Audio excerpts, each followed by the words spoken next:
y'all? It's your girl Eunice Marie, and today is Relations Thursdays. So this is my first Relations Thursdays video, so let's get into it, okay? Really quickly, if you do not know what Relations Thursdays is all about, let me break it down to you really quick.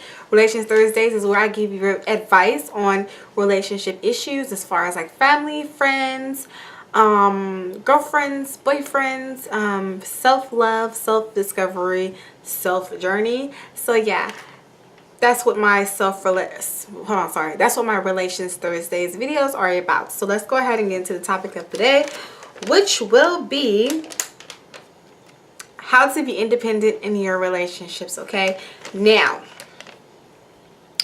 this is geared more towards like boyfriend girlfriend relationships. So how to be more independent in your relationship, either boyfriend or girlfriend.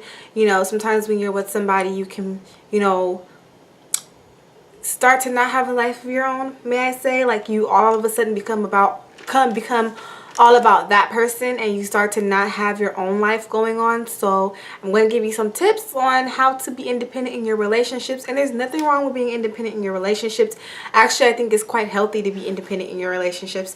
So yeah, tip number one, know how to take care of yourself, okay? Like financially, emotionally,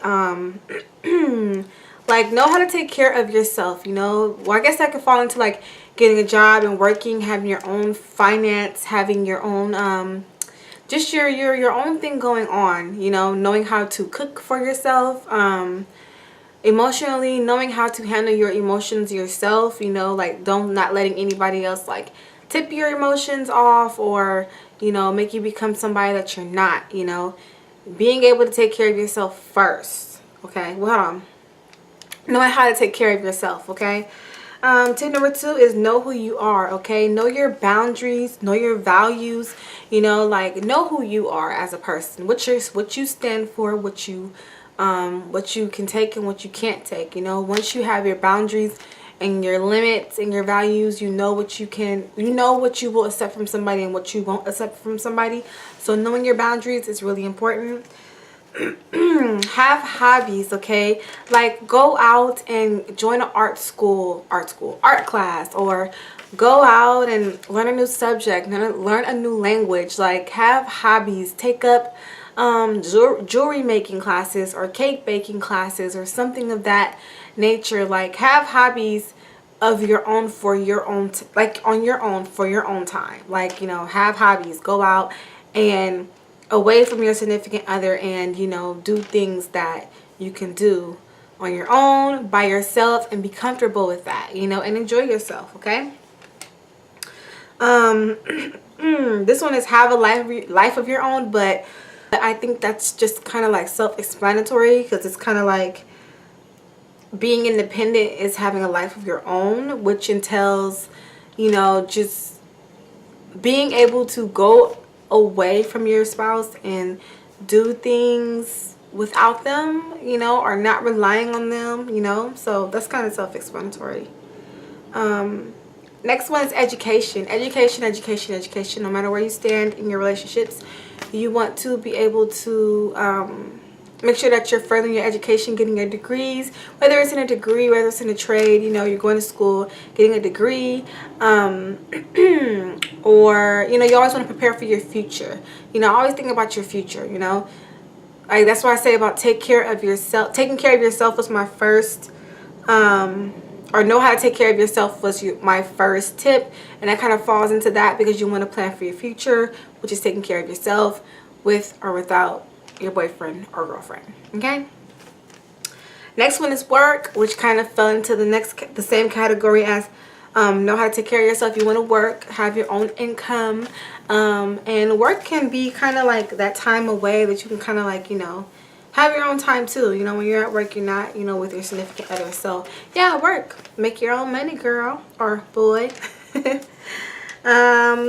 Next, and my final one, this is kind of a quick video.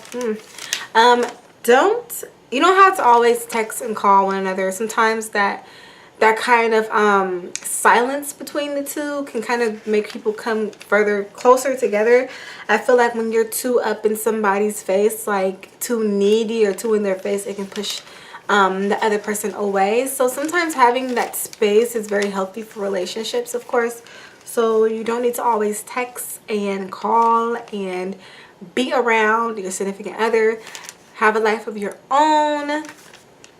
And yeah, so that was a quick video. My tips are I think my tips are very clear. A lot of them tie into each other. Surprisingly, I didn't really think of that one when I was but anyways, so yeah, that is my first video of Relations Tuesdays. Sorry, Relations Thursdays. But if you guys have any requests or any questions, send them to the email unisaemarie@gmail.com. I'll put it right here as down in the description bar, and I will answer your questions on my Relations Thursdays. And like I said, I will not include any names. I will keep it discreet. There's no need to name people here on this channel. So I will just tell the situation, and I will give you my full, honest, real, advice. So yeah, rate, comment, like, thumbs up this video, and I will see you guys next Thursday. Bye.